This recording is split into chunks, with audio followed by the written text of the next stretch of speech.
Good evening, everyone. We are waiting for members to join the meeting, so we will start shortly. Not quite yet. It is 5 o'clock right now. Thank you.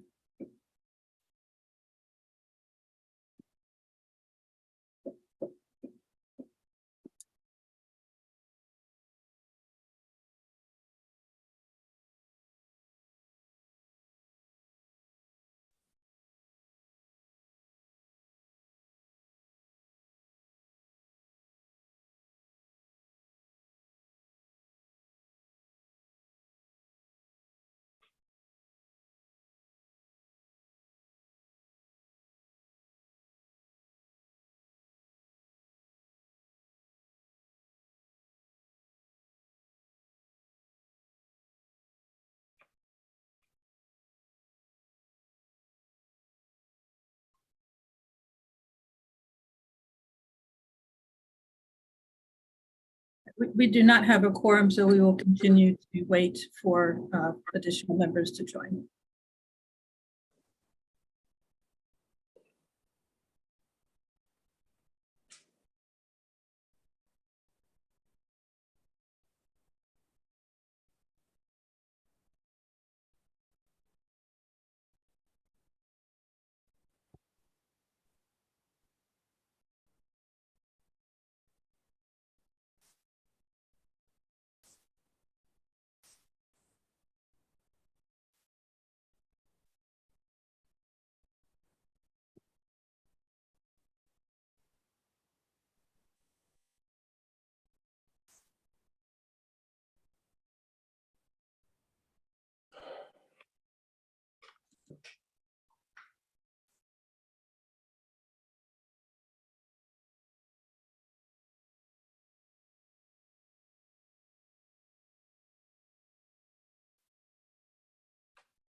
Again, we are waiting for a quorum, so we are not starting the meeting yet.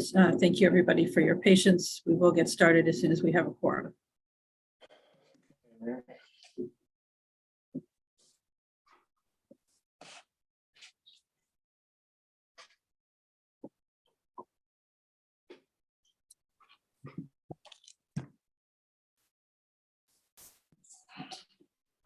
Okay, I do see a quorum of members joining, so I will go ahead and open the meeting.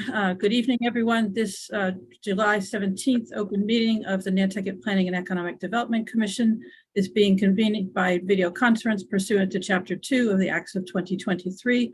All supporting materials that have been provided members of this body are available on the town's website unless otherwise noted. And I will note that we received a number of letters today, and those are not incorporated into the packet. This meeting is being recorded. Please be aware that other people may be able to see you, and take care not to share your device's screen. Anything you broadcast may be captured by the recording. Please silence all phones and devices. Ensuring public access does not ensure public participation unless such participation is required by law. This meeting will feature public comment. We are using Zoom for the meeting, which allows the members of the public to use the raise hand feature if they want to make a comment. Attendees will be recognized in the order in which the hands are raised. And we are also limiting attendees to 3 minutes of commentary following the select board's process. Additionally, we are trying something a little bit new the last couple of meetings. Attendees will be unmuted if they are recognized to speak. They may also request to have their video turned on. Just let us know after you're unmuted if you'd like that, and give us a moment to make that adjustment. We're trying to use the technology to its best advantage. Thank you for understanding. All questions should be directed through the chair. If you're not able to participate in the remote meeting, you may also submit comments via email to Megan Trudell, although she is on vacation. So perhaps Leslie Snell would be the person to send them to right now. Her email is lsnell@nantucket-ma.gov. You can request that those be read into the meeting record.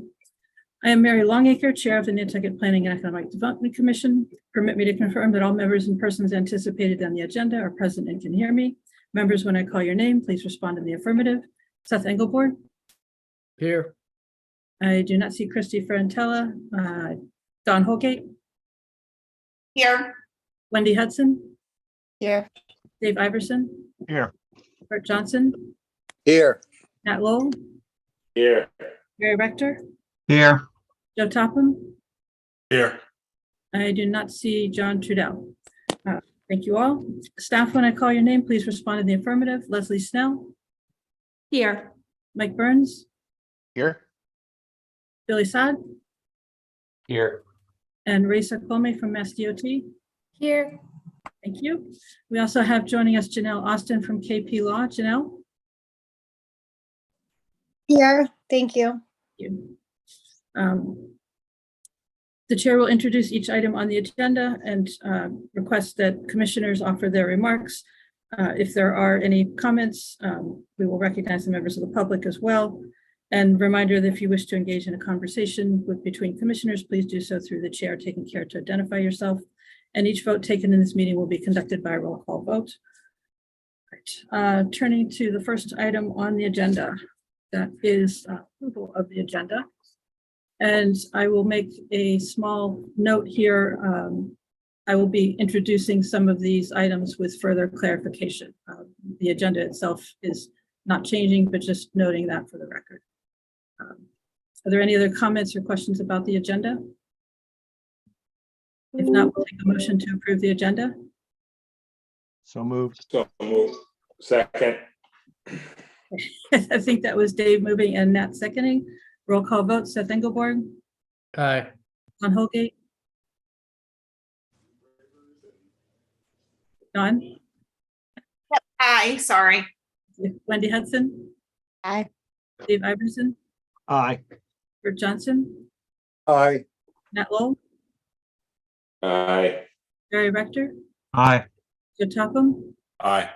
And Mary Longacre, aye. Next item on the agenda is public comment. Are there members of the public who wish to offer a comment at this time for items not on the agenda? Please use the raise hand feature. Sorry, I didn't catch that. I am not seeing anyone using the raise hand feature, so I have to assume that there is no public comment on offer at this time. Next item on agenda is the minutes of June 26. Unfortunately, those were not distributed to all members, so we're going to have to punt on that one to the next meeting. Next item on the agenda is the election of officers, and as is customary, I will call on the chair of the planning board to serve as chair pro tem for the Planning and Economic Development Commission, and that is Dave Iverson. Dave, can I turn that over to you? You may. Great. So we are electing our officers. Do I have any motions? Yes, sir. I'll make a motion, Mr. Chairman, to keep our officers as is for 24. Mary as chair and Barry as vice chair for 2024. I'll second that motion. Great. Thank you. Matt made the motion, Bert seconded. Nat, Aye. Bert, Aye. Joe, Aye. Dawn. Aye. I feel like I'm not seeing everyone on my screen. Seth, Aye. Barry, Aye. Mary, Aye. and I'm an aye as well. Did I miss anybody? Wendy. Wendy. Wendy, Aye. oh, right in front of me. I'm sorry, Wendy.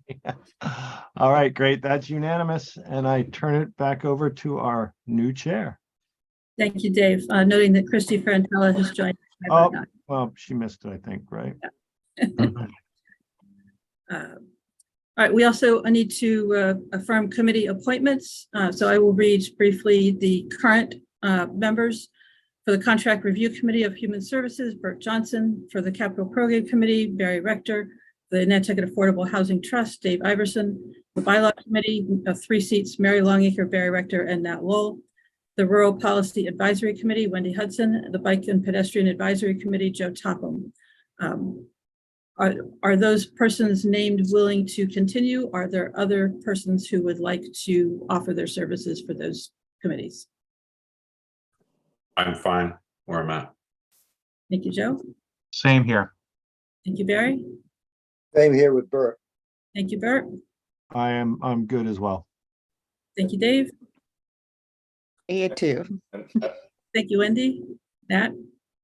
Yes, thank you. I'll stay on the bylaw committee. Thank you. And I would be happy to continue on the bylaw committee as well. Are there any other persons indicating interest for those committees? If not, we'll take a motion to reappoint the current members to those committees. So moved. Thank you, Nat. Second. Second. I'll take Joe for a second. Seth Engelborg, Aye. Christy Frantella, Aye. Don Holgate, Aye. Wendy Hudson, Aye. Dave Iverson, Aye. Bert Johnson, Aye. Nat Lowell, Aye. Barry Rector, Aye. Joe Topham, Aye. and Mary Longacre, aye. Thank you. All right, next up, acceptance of membership appointments. The county commissioners appointed Don Hill Holgate to continue as their representative to the NPNEDC. The Conservation Commission has not yet appointed a new representative, and Seth Engelborg is continuing until that seat is filled. And the Nantucket Housing Authority has not met yet after July 1st to appoint a new representative. So Bert Johnson is continuing in that capacity. So we would simply need a vote to accept the appointment of Don Hill Holgate at this time. Do I hear a motion? So moved, Madam Chair. Thank you, Barry. Second. Okay. I'll take Dave for a second. Roll call vote. Seth Engelborg, Aye. Christy Frantella, Aye. Don Holgate, Aye. Wendy Hudson, Aye. Dave Iverson, Aye. Bert Johnson, Aye. Nat Lowell, Aye. Barry Rector, Aye. Joe Topham, Aye. and Mary Longacre, aye. Okay, we got through all that. Thank you all. Next item on the agenda, open meeting law complaint from Megan Perry Glowacki dated June 19th, 2023. Acknowledgement of the open meeting law complaint against the Nantucket Planning and Economic Development Commission. Discussion in response to same votes may be taken. We have Janelle Austin from KP Law here. Janelle, would you walk us through this?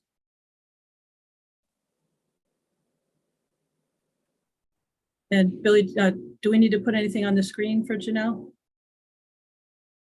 I know we have a copy of the complaint in the packet. I can share the copy of the complaint if Janelle would like.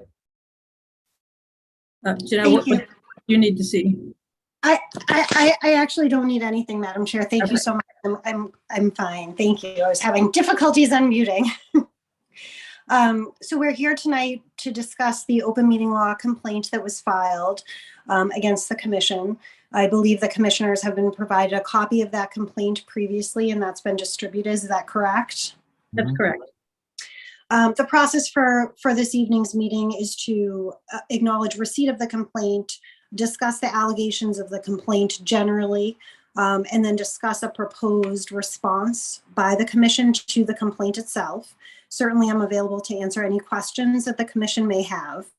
A draft response has been prepared for the commission's consideration. I'm happy to go through the complaint generally and outline the general allegations if the chair would so like me to do so.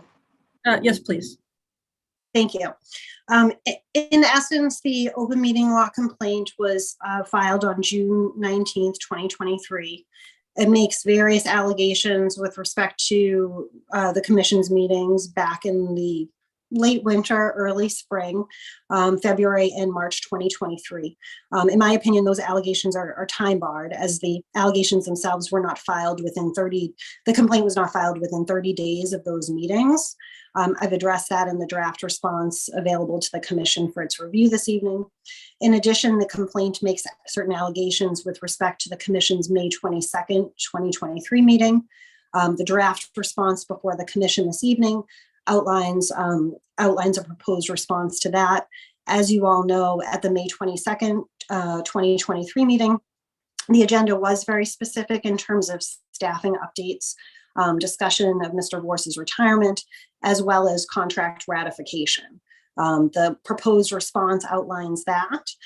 It also indicates in the future, to even further transparency, that the name of the individual, if known, would be included in the meeting agenda.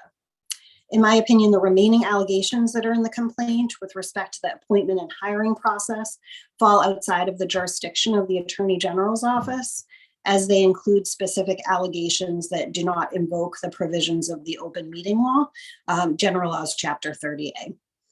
Thank you. Thank you, Janelle. And so questions, I guess, for Janelle from commissioners regarding the complaint or the proposed response.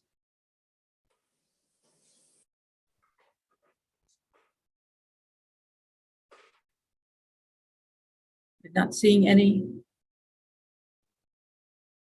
Is there anything further we need to discuss, Janelle? No, in essence, the open meeting law requires that upon receipt of a complaint, the commission review the allegations and issue a response to the complainant, as well as with a copy to the Division of Open Government at the Attorney General's office. If the commission approves the draft response, subject to any comments it may have this evening, I'd be happy to finalize that response and issue it on behalf of the commission. All right, do we have a motion to approve the response that's been prepared? So moved. Thank you, Don. Second, I'm sorry, I missed that. I'll second that. Thank you, Barry. Roll call vote, Seth Engelborg, Aye. Christy Frantella, Aye. Don Holgate, Aye. Cindy Hudson, Aye. Dave Iverson, Aye. Kurt Johnson, Aye. Nat Lowell, Aye. Barry Rector, Aye. Joe Topham, Aye. and Mary Longacre, aye. Thank you. Okay, area plan guidelines review and acceptance. I'm going to introduce this item, so bear with me. First, Madam Chair. Barry. I'm so sorry. Before we move on, I just want to say thank you to Janelle for doing that. Yeah. And I did know, does that response need to be made public at a certain juncture here?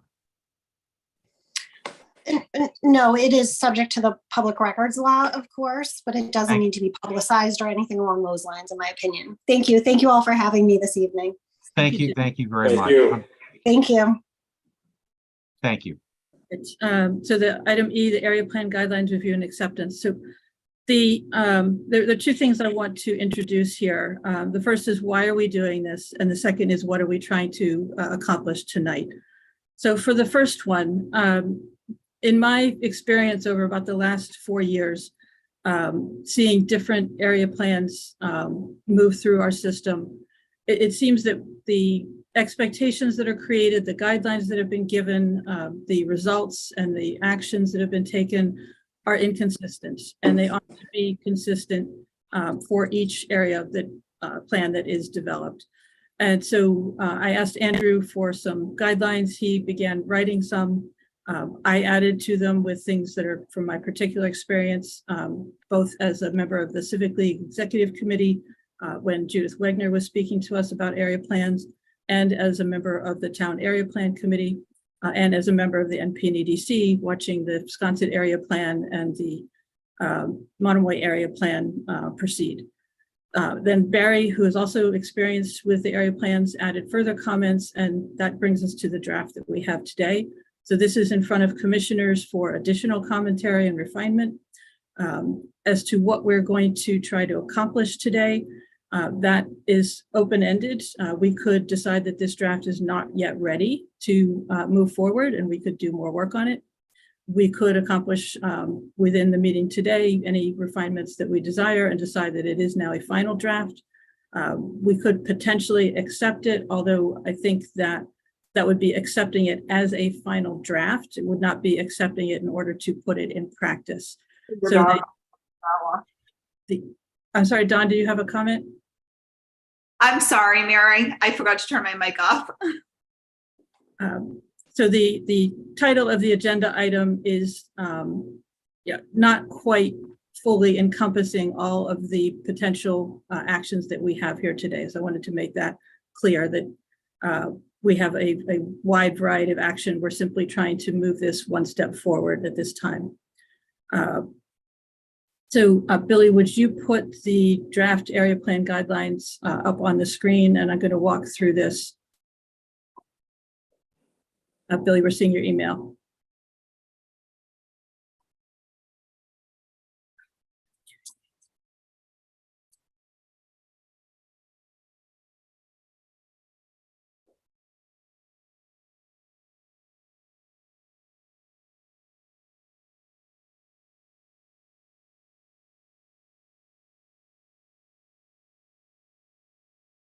Can you see it now?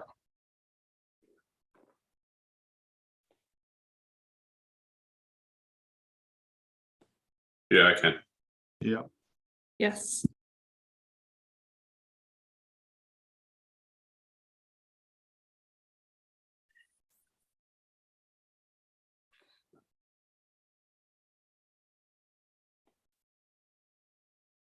Oh, Mary lost her connection. She's trying to get back in.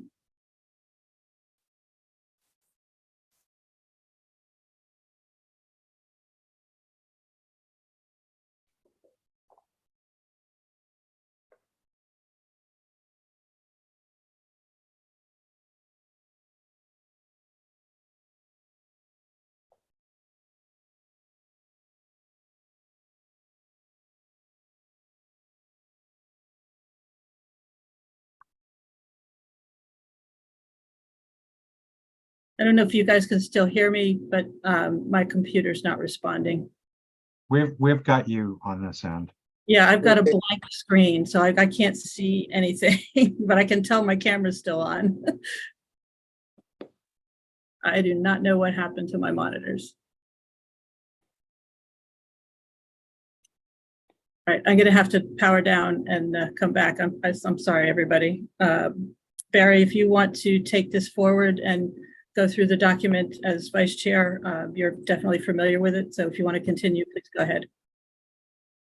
Thank you. Actually, let me just say one thing in advance. The guidelines that you see here were initially a set of guidelines that were put in place when we first started working with area plans. I don't think we ever formalized them to the extent of what you see on this page here. But the fundamental aspects of everything that's going on inside an area plan are certainly denoted within this document. I would probably dare say that, well, let me rephrase this a different way. When I left the Planning Commission for those few short years and then came back on, there were some very radical concepts that were being introduced into the area plans that seemed totally out of phase with where the area plans were originally meant to go. And once we started discussing what the original genesis of those plans were and where they grew to where they are today, there was a realization that we again needed to come back out and formalize the process. So what you're looking at right now is what we're considering are the best practices to put forward. Mind you, people, when they get onto an area plan or they do something, they begin to think about, oh, this is my area, this is da, ba, ba, ba, da. As a town entity, which this has to flow through, though, it brings us to some very other specific definitive points that we really have to do. It can't be kind of like, oh, this is my area. It becomes a free for all for, what I think is going to be best, what I think is going to be best for the island, no, this is why we go through very specific processes to make sure that we define the area. We tell the work groups how that area is going to be defined. If the work group decides that an area needs to be changed, it comes back for the commission for consideration. The working process as well, too, has to not only look at who's on the committee. And again, we like a robust committee to be there, not necessarily a committee that, self-appoints who's going to be on there. So, the NPNEDC in its best efforts always tries to take a stand of looking at all the applications that come in. It helps to formalize the process too, and then, begin to have those kind of discussions. Leslie, I'm going to have you pick up a little bit as well too as we go through this. I'm sure you've all had time to read it. Barry, but I'm back. It's Yeah. Mary. Hi, Mary. I was just going through the background of where we were in the past 20 years. Kind of I had said that when I left the commission and came back on, I had noticed some very radical changes to the way the plans were being worked. And I think when we all sat down and began to discuss it, we felt as though from where we started to where we are today, that there was enough changes that had taken place. And, I think they were well-intended changes, but they didn't necessarily comply well with what the initial concept of the area plan was, as well as what we need to be doing today, that we decided we'd begin to formalize this process and remove a lot of the question marks about how things may proceed. So that's kind of where I went to. And then since you weren't back on, I was going to have Leslie start jumping in as well too, where she felt as though she needed to. So I'll turn it back to you at this point, if you don't mind. Thank you, Barry. And again, my apologies to everyone. Those Happens. glitches always happen at the worst moments. Mm-hmm. Part of the motivation for this also is that to be able to set clear expectations for each group to follow, so that they get the same communication from the NPNEDC and the Plus department, and to if a group is not moving forward, we don't want to hold up other groups. So we're trying to create the best possible environment for the most work to be done, and at the same time ensure that it is a collaborative process. It is not the NPNEDC writing the plan. It is not the neighborhood writing the plan by itself. It is a collaboration between the two. The basic steps: establishing the membership that needs to be open to the public, then appointing the members of the work group, including an NPNEDC representative as a liaison. I'm not going to go through each of these points. Barry, I did want you to clarify the last bullet on this list. I'm not quite sure how to interpret that, and so we may need to clarify this a little bit. Can you talk about this members of professional organizations point?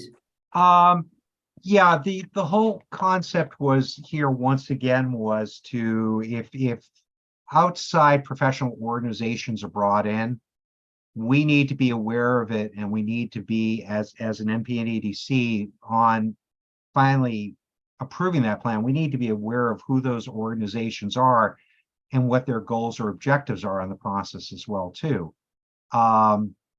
Just an area deciding to bring in this person and that person may not always be harmonious with what the town is trying to do as its objectives.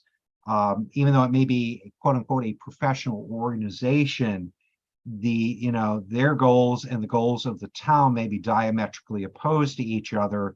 And instead of it getting into the area plan, becoming and memorializing it in there, the thought here was to make sure that we're aware of it and what the things are. As a matter of fact, with one area plan, actually a professional organization was put in charge of one of the master of one of the 9 concept areas that came in. It was like that may or may not reflect well of what that part of the community is trying to do. So it was really from an awareness standpoint that we I understood. have a question here. Are we talking about appointing members to the work group, or are we talking about hiring consultants to as experts? You're correct on the first point. It was actually appointing members in a working capacity to the work group. Certainly, we've always anticipated, and I think we continue to anticipate, that consultants can be used, but there has to be that situational awareness as well. With the NPDDC, that's happening. But to be a sitting member of an area plan, we need to really understand that before we bless that.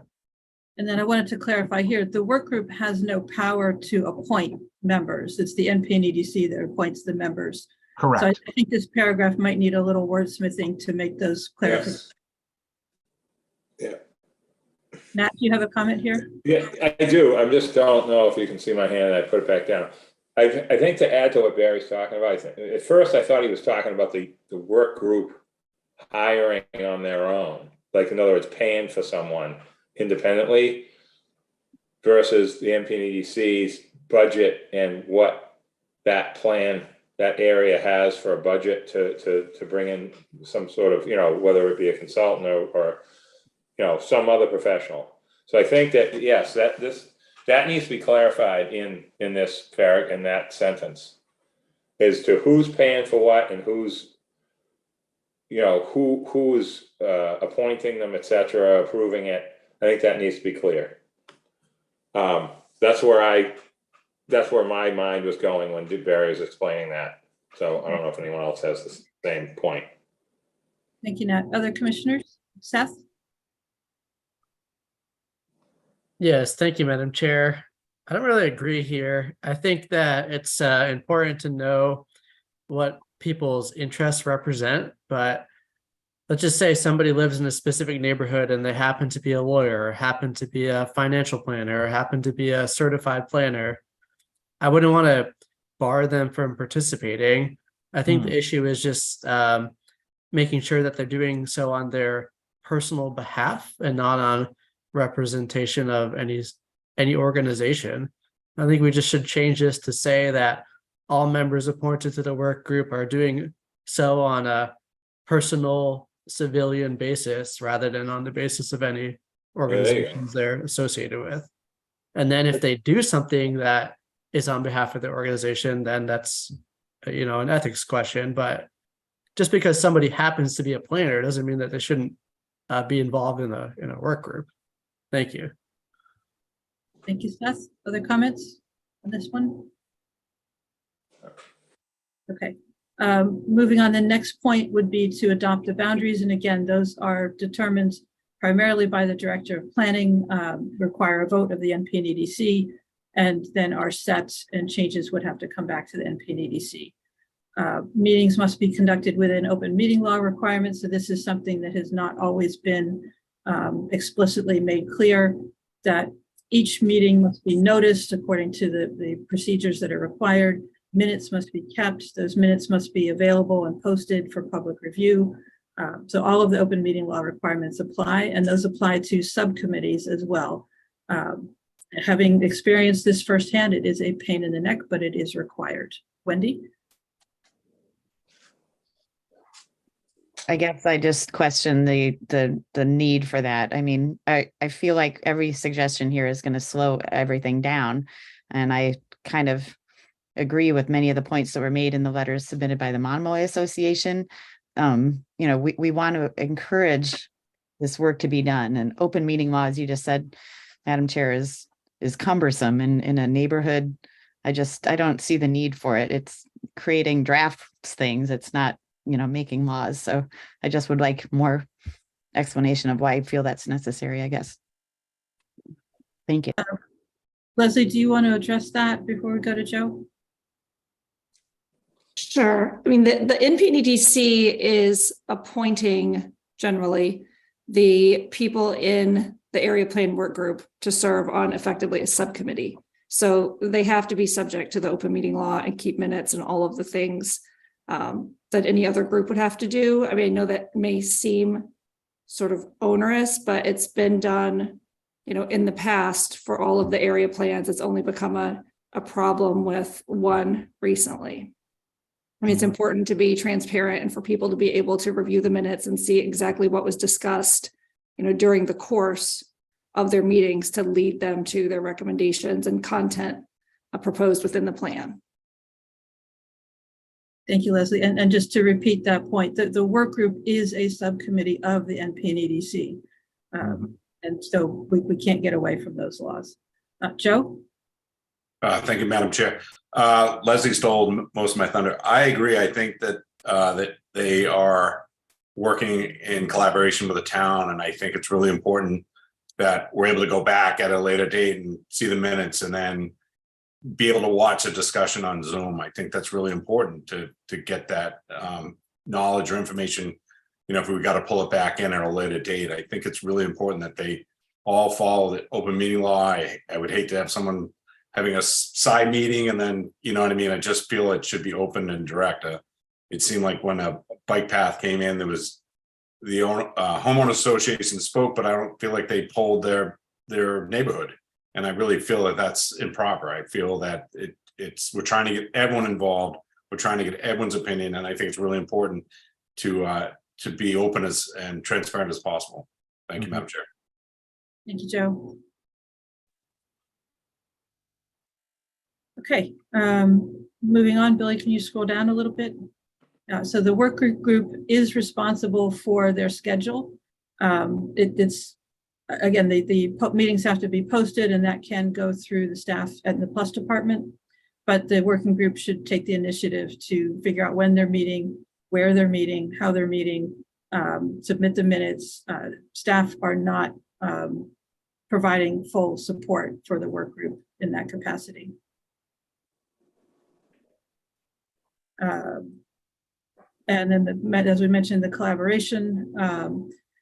Again, wanting to make sure that groups are aware that there is assistance available from the Plus department and the NP and EDC for some things that are more difficult for the group to accomplish on their own, or if information is at hand, going through the GIS system to get property owner names and addresses and so on, using the town's social media when appropriate to advertise surveys or meetings.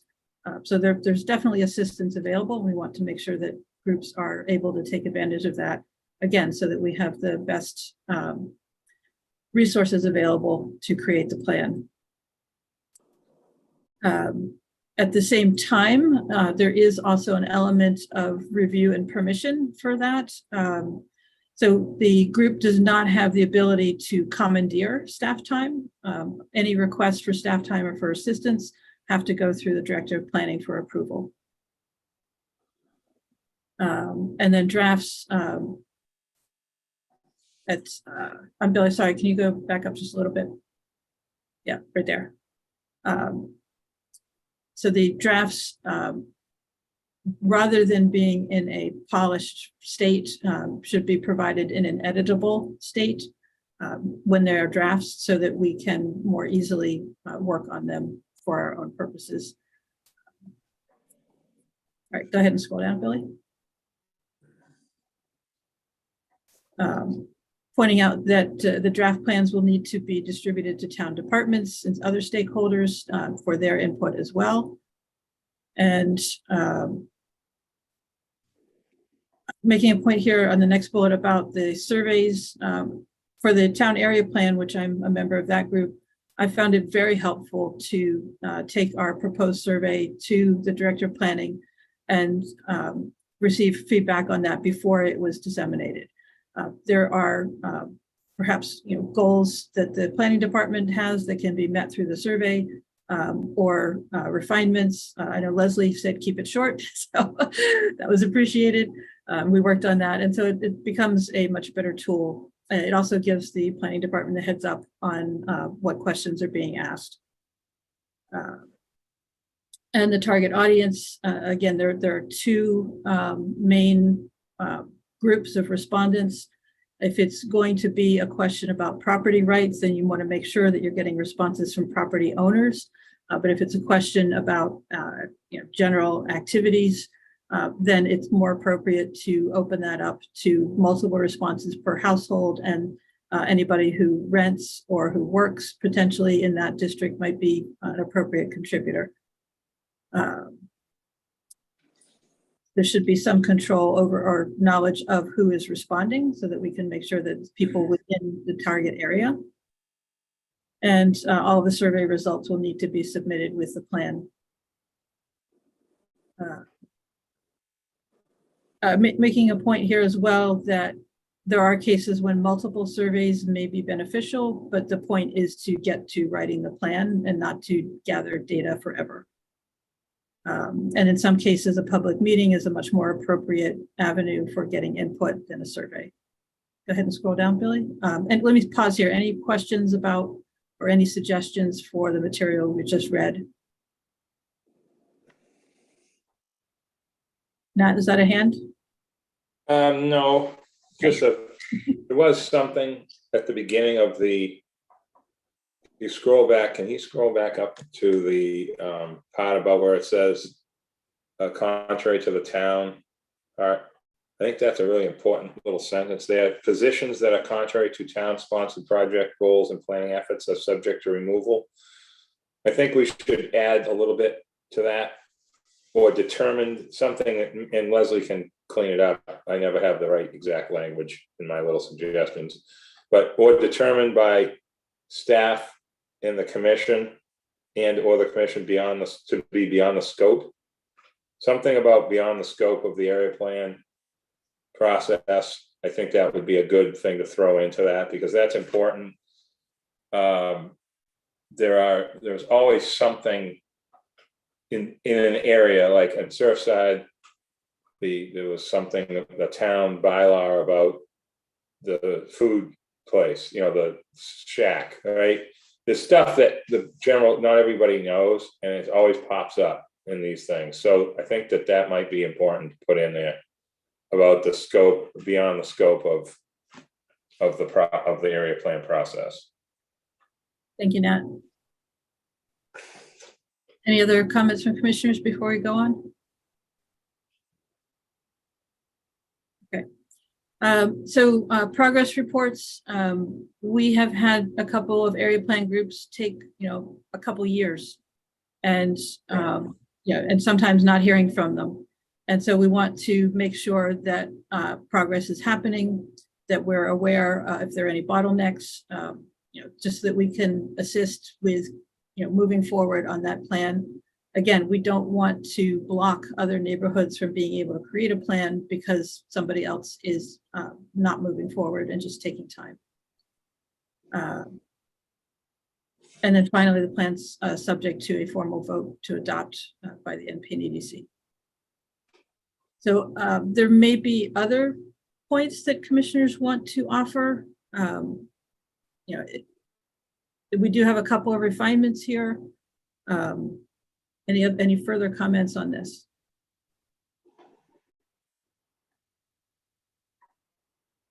Can I get a general sense that these are, what am I trying to say? Are commissioners generally happy with the document, noting a couple of requests for refinements that we have? Yep. Yes. Leslie, how, Barry, we'll come back to you in just a second. How would we want to proceed with this? We can make the refinements that have been suggested, and then what should our next step be? I didn't hear any major corrections or major changes, so I would recommend that you approve them tonight or accept them tonight with the changes as discussed. Okay, and that would be acceptance of a final draft for these guidelines. Yes. I wanted to make the point, these are labeled guidelines. And so the NPNEDC has the ability to tailor the approach for a particular area plan, if that is necessary. But the point of these is to provide clear expectations, to provide consistent communication, and to make sure that each group is following the same process. Barry, let me come back to you. Yeah, thank you. No, Leslie addressed very nicely my concerns that I had with this, and I think it would be prudent upon this commission to accept these accept the document that we have here tonight. So that'll be my motion, is for this commission to accept the document as submitted, but maybe we can get a second and enter into discussion phase. What about the corrections? The corrections, So Leslie's suggestion was to accept the document with the corrections as discussed. So that is your motion, Barry? yeah, and I find the corrections to be not necessarily substantive in nature, and I think that they can be handled administratively very easily. You'll get to see the final version anyways. Okay, so we need a second for Barry's motion. Second, Second. Thank you, Bert. I'm going to go to Wendy, who has her hand up. Oh, yeah, thank you, Madam Chair. I had one, I guess, question whether it is retroactive, or would it be only for the plans going forward? That's the next part of the discussion, is Okay. what we're going to do with it. I guess there's a motion on the table, so I should not. Yeah. All right, so the motion has been made and seconded. Is there any further discussion on the acceptance of this document? Right. Wendy?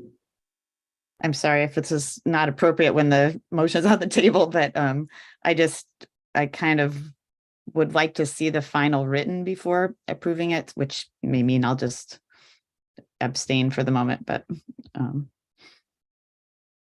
sorry if they're not as familiar with the way this is flowing as I should be. Any further comment? It's still gonna be a final draft, Wendy. Oh, okay. And staff is gonna clean up. The staff's gonna clean up the thing you talked about and staff talked about in my little thing, and they're gonna bring it back to us. We're not Okay, thank you. approving it. I was confused on that point. Thank you very much. Yeah. Yeah, basically we're making sausage here. It's messy. We were forced to do it in open meeting. That's the way it's to be done. So, Barry? Thank you, Madam Chair. I didn't get the sense that that was the direction we were heading to tonight. As I said beforehand, I thought we were going to approve the plan as the guidelines as submitted, that the changes that were put in place were considered to be more administrative in nature and really not substantial in nature. You'll still get to see the final guidelines in place. And if then when we need to discuss that further, but I didn't get the sense there was anything really overwhelming in here. I mean, if we're going to delay this and then call this, well, we got another draft coming in place, then I don't think it's I don't think it's prudent for this commission to be closing it then. But I didn't. Barry, all right. Nat, hang on. Barry, I did say that this was a final. I'm sorry? I did say that this was a final draft. Right. Right. So that is the context in which we are accepting the document. Right, which means that when we vote on this tonight, those guidelines with the minor changes we've talked about would be put in place, correct? I do not know if there is another step in the procedure that we have to follow. And so we need some time to research that. So if there is no further step that is required, then yes, these guidelines could be put in place. If there is a further step required, then we would move forward to that step. And unfortunately, I don't have any more information than that to clarify.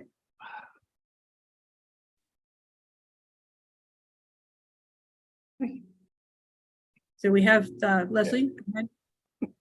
Madam Chair, the agenda item is Monomoy, or excuse me, not Monomoy, I'm reading the wrong line. Area plan guidelines review and acceptance. So I don't think there has to be another step, you can accept them with the changes as discussed, and that's the end. Or if people feel like they do need to see the final draft before they're accepted, then we would just continue this to the next meeting or a future meeting. The question has been raised as to whether or not these guidelines require a public hearing and public input. And I don't know the answer to that question. That is why I'm trying to leave this open so that we have time to research and resolve that question. If there is no further step, then I think that we are accepting these. But I do not want to step outside the legally required review if there is such a thing. Madam Chair, can I just, I apologize for using the word draft and about next meeting. What I'd like, make a suggestion, maybe Leslie can agree or disagree. How about an email of the two correct, additions or cleanups, whatever we want to call them, to the commission, and for sort of like a, I guess I would say just to read through and accept it, and then we can have it in our next meeting in its final. I know that Barry thinks it doesn't agree with that, but I'm trying to sort of find a medium on this to where we have the final, but we still have to approve the changes, but we can get the changes sent to us by email in between meetings. Is that okay, or is that, just asking? We do this sometimes with planning board stuff. I just thought I would throw that in as a suggestion. Leslie, do you have a response? Or? Well, I think the question still has been raised, which I missed. It must have maybe come up today, about the public hearing being required or not. So that has to be addressed one way or the other. Either it is required or it's not required. So with that being on the table, I think you should just continue this, and we'll see if we need to schedule a hearing or not. And if we don't, then you can accept them at a different meeting. Okay. Barry, do you want to withdraw or modify your motion? I'm going to withdraw my motion at this point because I was unaware of that was an issue that was coming before us at this point about public acceptance or review of that process. I thought this was guidelines to be able to figure out what the commission all felt was important with this. So that's a new thing that's come on board tonight that I was totally unaware of, and I agree with Leslie. Okay. We should just hold this for another month and make sure we have all of our information as to where it needs to be. Thank you. Thank you, Barry. Okay. So that motion is withdrawn. And we will continue with a modified document incorporating the suggestions from tonight and with research as to what the available next steps are. Leslie, are we good with that? Okay. All right, the next item is the Monomoy Area Plan process discussion. And again, I want to clarify what this is about. So in the context of the guidelines, which we've just seen, when those are final and approved, we will need to go back to each of the area plans that is currently in development and decide how we want to apply those guidelines to those developments. So the three that we have open right now are the Nantucket Area Plan, the Town Area Plan, and the Monomoy Area Plan. The Monomoy Area Plan participants wanted to come back to this meeting. And so I asked them to participate in this discussion, but I want to be very clear that this is a discussion of the process and the potential for applying the guidelines. It is not a discussion of the content of the plan. So I'll ask commissioners to refrain from digging into any details of the plan itself, except as might be necessary to discuss the process. I want to make clear that the NPNEDC did approve the Monomoy work group. They approved the boundaries of the plan area. We approved the committee that was created. When that was approved, we did not assign a liaison from the NPNEDC to that committee. We did not tell the committee that they needed to comply with open meeting law. We did not require the committee to come back to us with updates. And so I want to make very clear that it is not the committee's fault that didn't happen. We didn't ask them to do that. So I, again, want to make that extremely clear. We're not trying to blame the Monomoy area plan for not doing those things that are listed in the guidelines now. And were not listed then, and were not asked of them then. That said, the question is, what do we as commissioners feel would be appropriate given the guidelines that we've just seen to request of the Monomoy area plan work group, knowing that we don't have minutes, we don't have meeting recordings, we don't have a lot of visibility into how the plan that was given to us was developed. So comments from commissioners, please.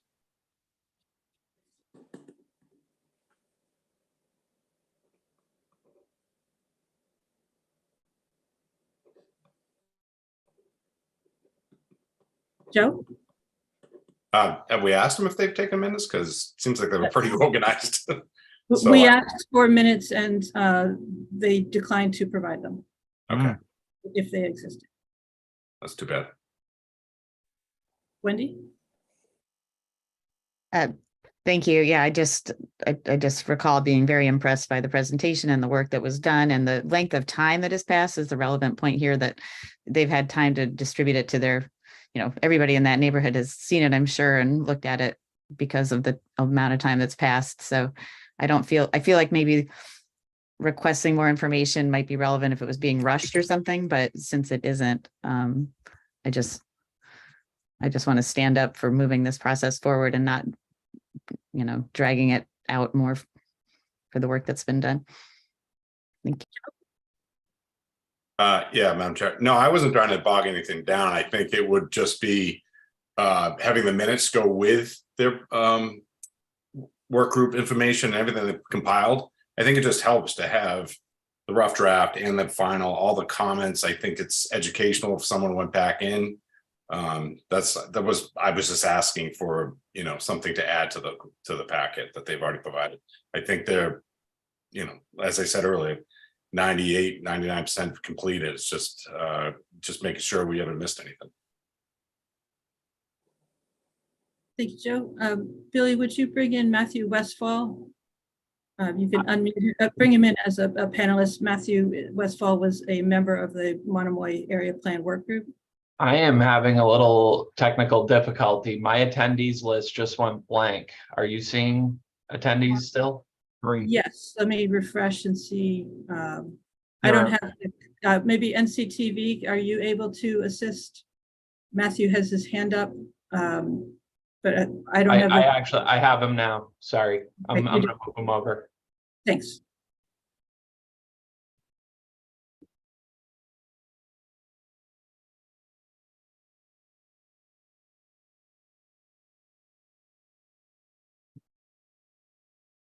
Here we go. Thank you for joining us, Mr. Westfall. Thank you, Madam Chair. It's a pleasure to be here. It's 5 in the morning here or something, 6 in the morning in Manila. I'm very far away, but I appreciate the opportunity to participate in this discussion. Yeah, I mean, we submitted 2 letters today to you, right? And one was looking at the guidelines that you recently discussed as your last agenda item. And then also in one of the appendices in there, the outline and the timeline of the process of the Monomoy area plan. And maybe what I can do is refresh the commission here on some of the steps we took and also the materials that have been submitted, which should be on file with you. So, and then let me, and it's a preface here, let me first just, if I could, just talk more generically about really what a local area plan is, because I think this is maybe where one of the disconnects that we have here, and in terms of how we approached it in Monomoy. And again, I approach this from a perspective as a professional urban planner. working with a very committed and passionate group of volunteers that brought a range of skills to the table. But to clarify, this was extremely transparent. It was extremely intensive. And the goal was really to capture the voice of Monomoy and put together a vision for a contribution to NPEDC and the future town master planning process as input, as a guideline of where we're at, a sort of a benchmark of the views of our community undertaken and assembled through a very robust survey, where we had a 55, I think, or something, 55.2% response rate. And through that process, we had complete regular interaction with the director of planning, with town departments, with NPEDC and updates and so forth. So there was that on record. And let me just explain that a little bit. But going back to the concept of a local area plan, my understanding and how we approached it is this was a community-led process to capture the voices of the citizenry and the constituency of Monomoy to help serve and as fodder to the town master planning process. And then taking it forward. And this, by the way, is non-binding and not statutory. This is literally our views. And these are the concerns of residents. And yes, some of them are transboundary issues. We're dealing with the harbor. You don't want to get into issues. But what I'm trying to say, you can't talk about fertilizer without talking about harbor and eelgrass. You can't talk about sole source aquifer without talking about Wyers Valley and other issues like that. You can't talk about dark skies and the sky without talking about lighting and what happens on the island. So all those issues came up in those surveys, driven by what the views of the residents and property owners of Monomoy felt strongly about. And that guided that process, right? But again, non-binding and not a statutory document. And we had met again with the director of planning several times in the beginning and so forth. And most importantly, which was really interesting to me, which wasn't discussed in your previous agenda item, we were given a wonderful set of guidelines. And I have them again as Appendix 3 that I submitted in our letter today. And I don't know who JWW is, but whoever this person was on August 20th in 2020, this is very recent, put together these wonderful guidelines that explain exactly what a local area plan is, why it is important, why the community voice is important for that town master planning process, walks through the elements, lists down all the questions that should be explored by the working group, and looking then at how it fits into the overall town master plan. So again, we had a 3-page wonderful set of guidelines, and this was approved and distributed by Nat Lowell, chair of NPEDC at the time. Thank you, Nat. Judith Wegner, God bless her, and Andrew Vorse. So this is what we had. This was given to us, all right? Now, in terms of the process, and this, again, the other point here about being very restrictive and so forth, remember, this is all volunteers. These are people in their personal capacity, many of them working, like myself, full-time with other jobs, devoting hundreds and hundreds of hours to our community to create a plan as a contribution to the planning department. And to just walk through the process here, and I think it's very interesting to understand. Let me also correct something as well. Everything was minuted in detail. We had monthly minutes. We have stacks of minutes. But what happened was after the fact, people asked for the minutes and people were uncomfortable with that because they didn't know they would go public. So there's a lot of comments in there where someone is saying, you know, I don't really like this, or I don't want that, or this. And it wasn't designed for public dissemination or publication. Had we known that, people would have behaved differently, just as everyone behaves differently on this Zoom right now than what you do when you talk when you're not on Zoom, right? So that was why those minutes were not made available, as I understand it. I wasn't involved in that decision. But let me just walk through very quickly with the process. Francie Neely started meeting with Andrew Vorse in the summer of 2021 to discuss drafting the area plan. And we were very excited about that. The Monomoy Civic Association stepped up. The entire board was excited to participate in this. And Andrew welcomed that overture. And then he gave us these existing guidelines that I mentioned. And we talked about the 9 topics, and not to get into topics, but he said, you don't need to deal with housing. and you don't need to deal with economic development because they're irrelevant in your residential neighborhood. So we dropped it down to 7. I, in fact, brought in climate change, adaptation, and resilience because that was not on the old list from 2020. And a number of best practice area plans around Massachusetts and elsewhere included that. So we went to 8 elements. And then we, on November 8th, 2021, NPEDC unanimously and enthusiastically, in fact, approved the plan for Monomoy and the working group. And that composition included residents. I think we also had Emily Molden in from the environmental side. And it was a swath of people from young individuals with tech skills to myself with planning skills, to people with finance skills, to year-round residents who were involved in sport fishing and recreation. It was a very robust group. And then we went to work. And over 8 months, we spent over 800 hours on the project between December 2021 and July 2022. And here's another interesting aside here on the guidelines that you're about to discuss, that you talked about and previously about that you have approved, about to approve. The open meeting law. We had subgroups, we had working groups, we had hundreds of meetings.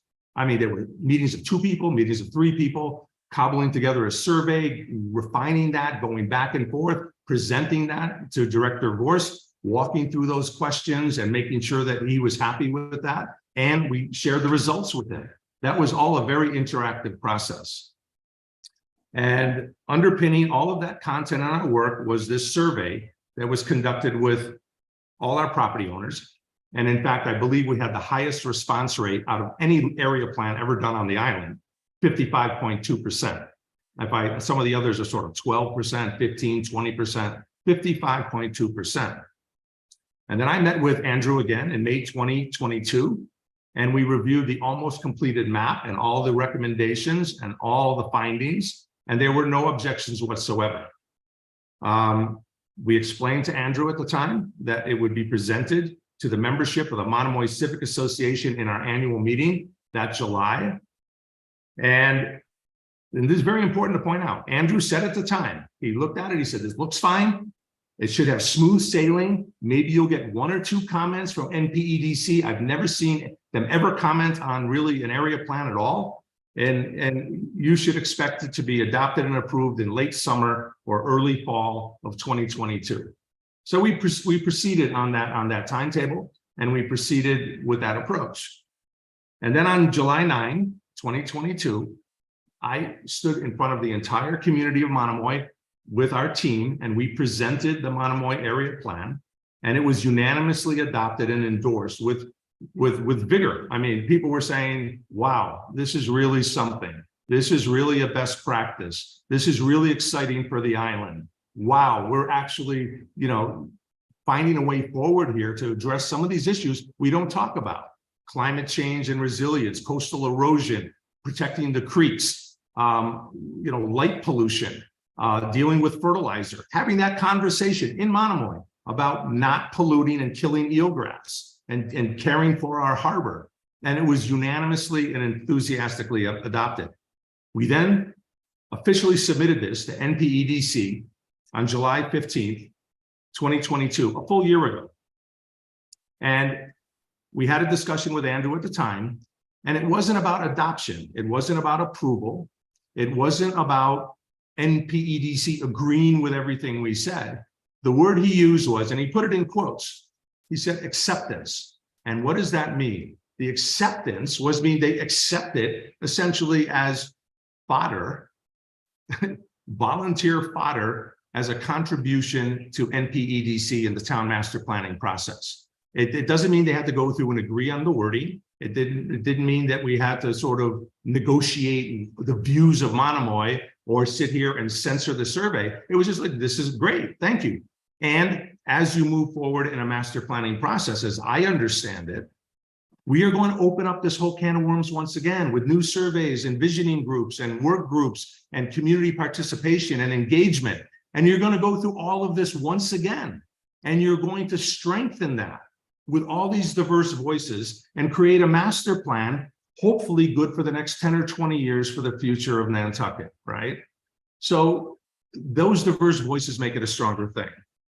And then in August of 22, we met in a meeting with NPEDC. You may recall this. We had a discussion with the commissioners and energy coordinator Lauren Sinatra and other Plus staff. The entire plan was circulated amongst all town departments, or all relevant town departments, and we were given a matrix of comments. And we then, as a team, sat down and responded to every single one of them in detail.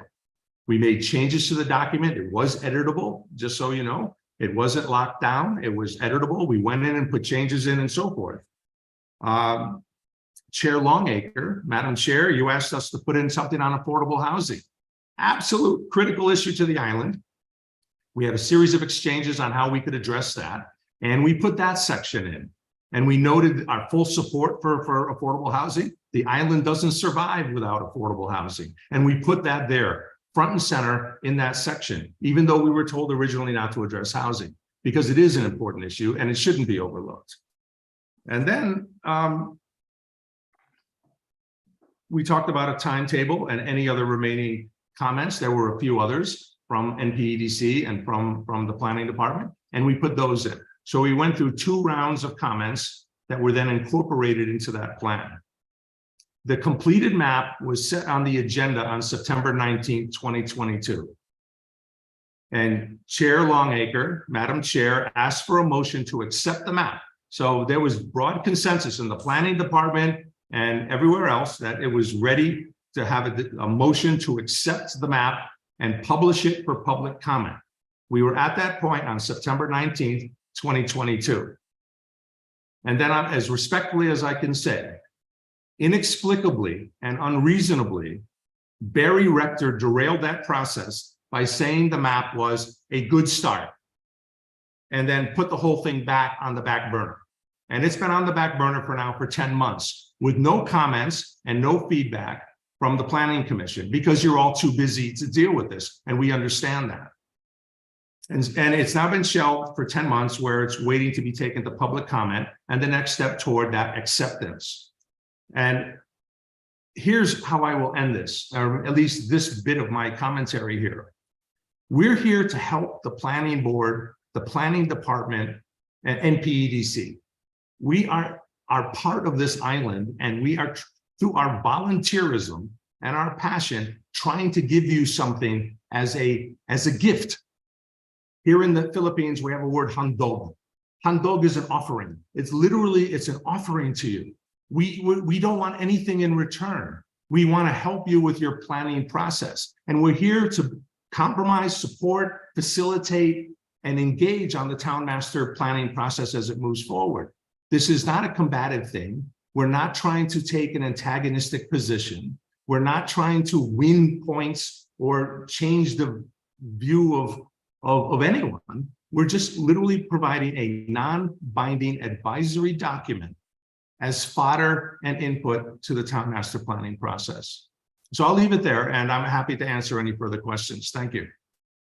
Mr. Russell, thank you so much for that history. I know that about half the commissioners were not on the commission when your process started. And so I think it's valuable that you took us through that. As I said, I do not want to get into a debate on the individual elements of the plan. So I just want to leave that as it is. The issue that I see is I'm concerned about the level of collaboration. And I fully recognize the participation with the comments and the responsiveness of your group.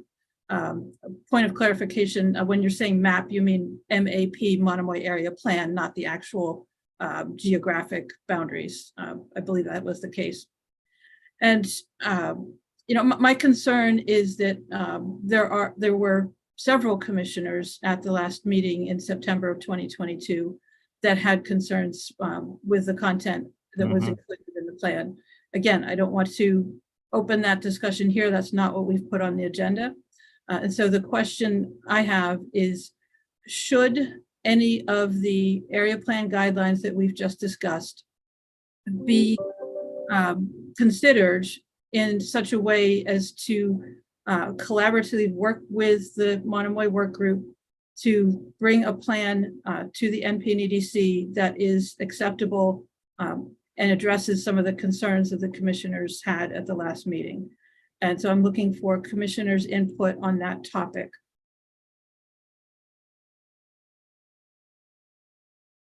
Seth?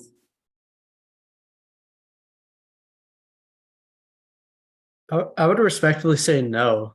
I think that although I appreciate the guidelines that were put forward in, the document we just talked about, it's unwise to retroactively cause or subject people to planning considerations that they could not have foreseen in advance.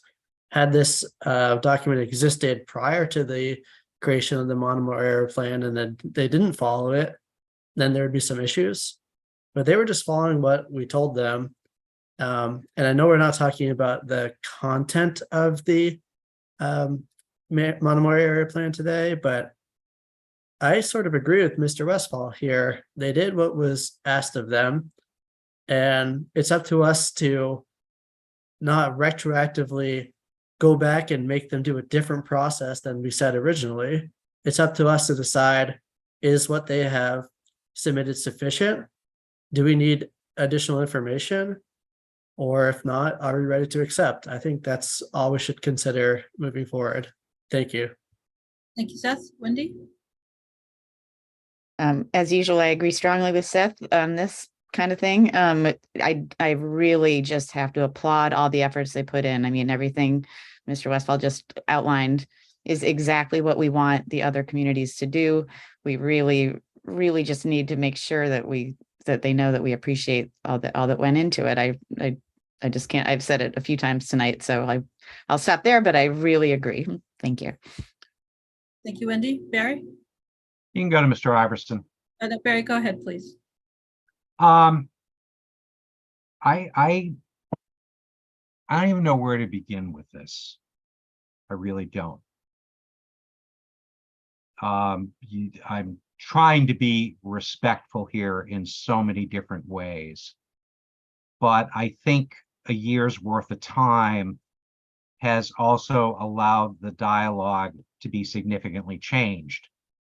And I'd encourage you, I hope all of you went back and read this in terms of what you're asking this commission to formally adopt and side by with the acceptance of that plan. It's one thing if they want to produce their own plan, fine. But this commission accepting the plan brings on a whole different scope of things that need to be addressed.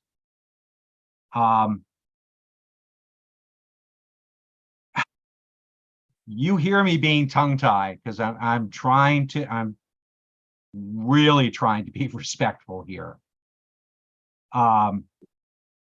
Believe me, I didn't put forward that thought of saying no to the plan just as a whim.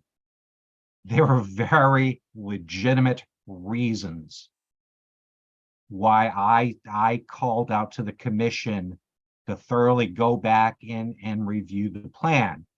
And a part of that process, in order to understand how things had flowed in the whole decision-making process, part of it was being able to get the minutes and understand what transacted during the whole thing. We as a commission are constantly called upon with transparency, constantly. And the fact that the people in Monomoy decided that they did not want to share that and be transparent and help us to begin to understand how certain issues cropped into the area plan and what happened with it. I'm just beyond words with that, because it really makes me question, just like us, we have to be transparent. And every time we're not, we're held against the wall to be able to do that. And now we approach an organization who's supposed to be partnering with us, and we're told, well, you can't have those. There's sensitive information. I think we're big enough here to understand where we have to carefully exercise what it is when we look at things. I understand that. But to be told absolutely not is a highly problematic thing. And there are areas in that, there are certain things that are referenced in that plan that are diametrically opposed to missions within the town of carrying forward certain things. If the NPDDC formally adopts it, you're asking yourself to partner with them in any potential litigation that comes up as well too. So I think before you just have this, I don't know, I might be a little blunt here, and I'm sorry if I'm off base. Instead of having a feel-good moment, I know it's been hanging out there, but we've been hanging out there waiting to get that information. You know, I for one have been chomping at the bit for that information, begin to understand how things moved from the beginning to the end with things that I would deem as departures from what should have been happening in an area plan. So I'm not ready to move forward tonight because we've gotten a lot of ask for things to be able to move it ahead, but that's been a one-way. I don't think we've gotten our answers back in any way, shape, or form. And So it would very quickly, a clarification. We are not taking any action tonight. We are having a discussion. Madam Chair, respectfully, you've had two individuals out there trying to move this plan forward. And I'm sorry. I don't know what it is we're trying to accomplish here. And I'm sorry. And I don't appreciate, you know, I would love to have had a dialogue with Mr. Westfall when he determined that, oh, I've got all these issues. I haven't heard from him since. You know, and I would love to have done that with staff available under which to do it. So I am maybe being a little, it's like I said, I'm trying to do the right things here. But the right things aren't always the things that everyone wants. Okay. So, all right, I'm going to be quiet. You know what? I'm about ready to leave this meeting. I'm not, never mind. Thank you, Barry. Dave? Yeah, all due respect to Barry, I know he feels strongly about this. I agree with Seth. I think by no means should we hold them to the new guidelines. And I think in all honesty, we have some things to work out with their area plan, and let's work it out with them and move on. I think we're getting a little carried away here, to be totally honest with you. So no, I don't believe they should be held to the new guidelines. Yes, I understand there's work to be done still on their area plan, and let's get on with it. Thank you. Thank you, Dave. Mr. Westfall, I know you have your hand up. I'm going to go through the rest of the commissioners before returning to you. Joe? Thank you, Madam Chair. No, I agree. I don't want to hold them to it, the set of standards we just reviewed, but I was just asking, can we get the minutes? And listen, I get it. Some people would open and honest, and but then again, I think that's a good thing. But I think that this plan is fine, and we should be going forward, and but not holding them hostage as this moment. But I just was hoping we could get the minutes, just so we had the entire package. Say someone, the vast majority sells, and they move on, and I think we really want to get that information. That's my point of view. But I don't have like I said, 98% of this packet is great. It's amazing. I've told that a couple times, so I don't really have a problem with this. So yeah, I think it's fine, but I just was making a polite request to get further information from him, but not holding him up or holding us up. Thank you. Thank you, Joe. Mr. Westfall.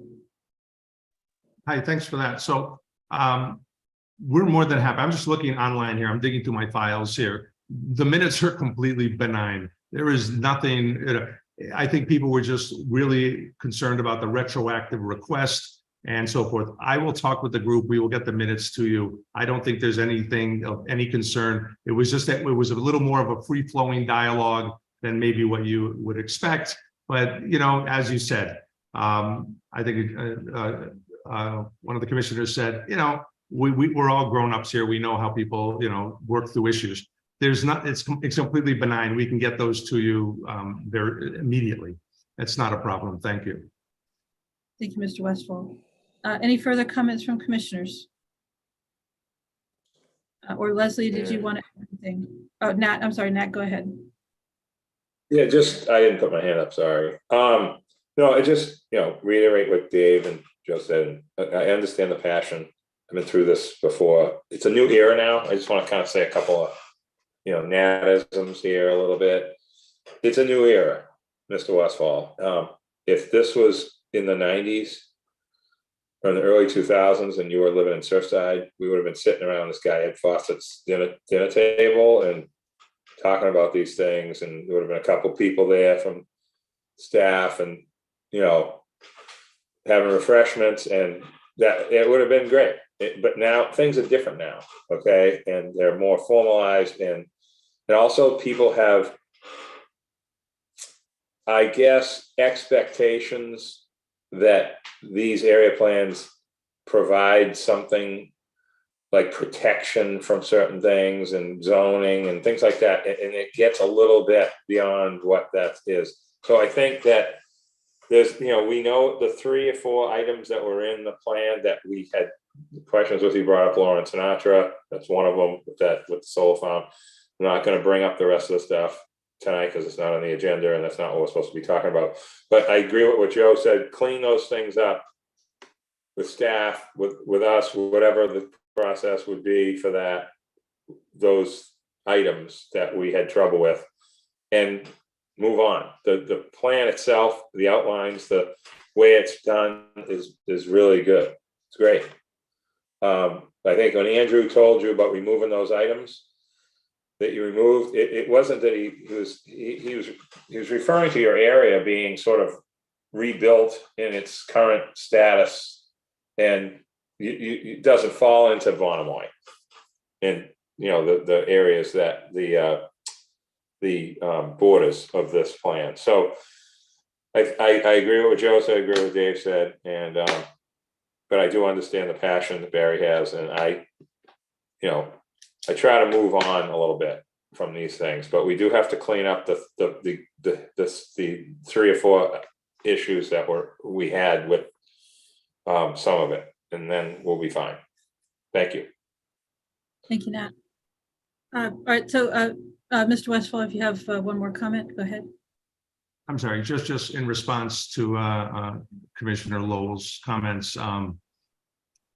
I think there was it's a philosophical point, right? You do a survey and then people come to you and they say, we're worried about the environment and, for instance, endangered habitats. And the creeks, which is not inside of our boundary, has this rich, amazing sort of biodiversity of all sorts of rare species and so forth. And then we talk about protecting that. And we have this 4-acre sort of conservation property in the middle of Monomoy, you know that. And so these are related, right? I mean, you have deer and animals and birds moving between these in a transboundary way. And then, and just bear with me, I'm not going to get into the issues, but then it was with the Wires Valley and the clear cutting of the trees, that's part of that habitat. And that there's this ecosystem around Monomoy where you can't just like clear cut up to the edges of the boundary and then say, well, let's protect the environment, right? So it was that point that came up in the survey. And things like short-term rentals, we have something in our property, again, not to get into the issues, but it's a very contentious issue in our neighborhood where there's this sort of property that isn't behaving well, right? And then I think what was we mentioned, for instance, solid waste. We talked about Mr. Westfall, you are getting into the elements. Okay, I'm sorry, but what the point was, these came up in discussions about concern over sustainability, broad terms, environment, and sort of quality of life in the community. So the idea of excising those out, this is where we're getting to the sticking point. It's then censoring the voice of those of that survey and say, you know what, you can't talk about So that. again, Mr. Westphal, I apologize for interrupting, but we are getting very far from the discussion of the Okay. process. So of what guidelines in should any event, we're talking about revising the plan, but maybe we can have that offline with the commission and or planning department in the future. Thank you. So I want to thank you again, Mr. Westphal, for not only appearing today, but for your group's patience and acknowledgement that we have had many things on our plate. I'm sorry that we've had to put this off, and I hope that we can get back to it and finish, because that would be the goal for everyone. Thanks so much. All right, next item on the agenda, the Transportation Program Manager updates. Mike Burns. Thank you, Madam Chair. Please let me know if I'm sharing Yes. sharing the appropriate screen. Thank you for that. And Madam Chair, I will run through the presentation and end on the requested action as quickly as possible. I know that there might be some quick Q&A after the presentation. So if that's all right, I'll proceed. This is the meeting number 4 for the development of a long-range transportation plan. As shown in the project schedule, which you might be familiar with by now, this meeting is intended to finalize the planning priorities and to authorize a public review of the draft long-range plan, which would close, and then staff would seek action for approval at the August 21st meeting. As you may know, the long-range plan has been shaped by the public through surveying during the visioning and prioritization phases. The visioning survey was conducted in May and early June, with results shared at the June 26th meeting. This recent prioritization survey was out for a short period in late June and early July to gather additional input on planning tasks that would help implement the vision and the goals. So who did we hear from during this second round of surveying? 659 responses were received. Most answered all questions. Half the respondents were year-round residents, and as with the visioning survey, there were some demographic categories that were more representative than the island as a whole. Lastly, I'll say that the 2020 long-range plans during that updating process received 460 responses to one survey, and this cycle we received almost 1,400 unique responses to both surveys, which reflects the participation our communication staff has helped generate. So transportation, just a heads up, transportation surveys will continue at some frequency going forward, either bi-monthly or quarterly, to better inform our planning process. What did we hear during this phase? There was overwhelming support for complete streets, safety, and vehicle limitation strategies. Respondents told us they wanted more affordable or free bus service and travel between the mainlands, especially for vehicle transport. With respect to vehicle limitations, we provided a variety of limiting strategies, and respondents told us that vehicle space on the vehicle ferry should be prioritized for local residents. Limiting vehicles through permits has been discussed in the past, and we heard that's still a preferred method. We also heard that closing some streets to vehicle traffic and creating a pedestrian-only environment was also preferred. As we heard with the visioning survey, respondents want more space for walking, biking, and using public transportation. Roundabouts and turning lanes are preferred to create additional capacity at intersections. Respondents did not support dedicated bus lanes, signalized intersections, or additional travel lanes. To be sensitive to the island, respondents told us to evaluate impacts to the natural and cultural environment. So we'll keep doing that as part of the required permitting processes. And improvements should also help reduce greenhouse gas emissions and improve roadway resiliency and reliability. Greenhouse gas emissions are evaluated on projects that are included in the TIP as required by Mass DOT. As will be discussed towards the end of this presentation, all projects need to be evaluated and scored using an updated scoring system to better reflect the vision and goals, as well as attributes to emissions, resiliency, and reliability. The following set of slides, Madam Chair, I will ask your guidance on this, do summarize responses to the survey, and I'm happy to discuss any of these, particularly the affordability or vehicle limitation options, or I'll simply continue with the presentation. We go back to that after the presentation. Let's go ahead with the presentation. I think that's going to be the best way to go, Mike. Thank you. Excuse me while I transition to slide 25. And this section of the presentation continues with the goals and priorities we discussed at the June 26th meeting and summarizes the contents of the action plan. As you may recall, the edited vision statement is at the top and the edited goals are along the left-hand side of the slide.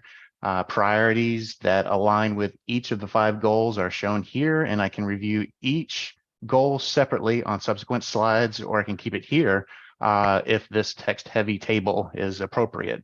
I'll note that priorities do include expanding the multimodal network using complete streets principles, instituting parking management, better incorporating and scoring projects based on natural cultural impacts, emissions, resiliency and reliability, and consideration of the airport operations and land use policy decisions. The safety priorities are included in the work program, our UPWP, as part of the safety action plan development. So that's already in implementation mode. Affordability and reliability priorities will need to be better incorporated into the work program. Any effort needed to implement free fare for transit and affordable travel between the mainlands will need to be referenced in the UPWP, which can be amended to include these tasks. Similarly, the study of optimal vehicle capacity and regulation of number of vehicles is not in the work program. I'll note that they do not necessarily align with the town strategic plan, and they would need to be added to either this upcoming or future year work programs to use staff time and professional services budgets. Allocating time for affordable rates and prioritizing of residential vehicles on the Steamship Authority could easily be incorporated into administrative tasks. Michael, have you stopped there? So Sure. commissioners, any comments or questions so far on Mike's presentation, particularly on the priorities on this slide? Okay, go ahead, Mike. Thank you, Madam Chair. And I'll cycle through these individual priorities. They're kind of broken out, and I'll continue with the action plan finances and recommendations. And for this long-range plan, there is about 1 billion available annually that is currently shown as being split amongst intersection, complete streets or roadway projects, and bicycle and pedestrian projects. As was done in the 2020 plan, the recommendation is to continue this equal distribution of funding for these programs rather than identifying specific projects due to our physical constraint requirements. Our projects require much more funding than is shown in this table, and we need to secure discretionary statewide funding or supplemental local funding to implement projects. And as staff has discussed with town's finance department, this funding should be better incorporated into the local capital improvement plan, which we'll do. There does need to be some time devoted to better incorporating locally funded projects into this table to share with the public what those are and still demonstrate physical constraint using federal funding. So that's really the game that we're trying to play with this table. For now, staff is simply providing available funding targets for these types of projects, as well as providing a project list with descriptions in the appendices. For the transit program, long-range funding has generally not been provided going out to the horizon year. We are using the regional and statewide TIP to show the Transportation Improvement Program to show the anticipated funding. The table at the top shows federal transit funding available with the amounts used by the NRTA for operations. The bottom table shows only state funding for capital improvements. Again, time needs to be devoted to updating this to provide better clarity on long-term expenses and funding availability, which can be done through updating of the comprehensive regional transit plan, which is ready for updating. In the action plan of the draft plan, there is a listing of roadway and bike and pedestrian projects. These tables show the readiness and scoring. I've updated the readiness, and I'm still learning the status of other projects and updating those readinesses as I get more familiar with them. The method I've used is described in the table on the bottom right. Projects that are ready for construction are generally a status A, and projects that have no funding at all devoted to them are an F, and some projects are somewhere in between. For project scoring, this is based on 4 factors: safety, mobility, safety, and sustainability. These factors have associated criteria, and we use a -1 to +1 to gauge their project's impact. Projects that score 0 have really no impact at all. This does need to be updated in the next year to better reflect our vision and goals of the plan. Staff will also seek assistance from Mass DOT to utilize their map-based scoring system and evaluate how well the region's vision and goals align with Mass DOT's system. This may be the best strategy going forward, since the region is dependent on discretionary funding from Mass DOT. Based on the updated status of projects and previous planning scoring, this would be the priority list for roadway projects. Please note a mistake in your meeting material, and I apologize for that. I did show the Bartlett and Surfside intersection as funded and in status B. I've since learned that the funding has been removed following I guess a 2021 annual town meeting vote to prohibit roundabouts near the schools. So that funding was moved from that project, and it's currently unfunded. There is still residual funding available for the Four Corners intersection, but the land that was necessary to implement that was flipped back under the control of the schools. And I've also learned and updated the status of the Fairgrounds Old South Road intersection. That roundabout is no longer funded as well. I've also updated, sorry for all these changes, updated the status of the Newtown Road, which was shown as unfunded and is currently in the design process. So that's been corrected, and this is all that's been resorted to show a new priority. And I'll note that based on previous estimates for construction, again, this probably does need to be updated because costs are really grown in recent years. I did inflate the costs of projects from the last transportation plan, and the value of these is at least now $50 million to design and implement.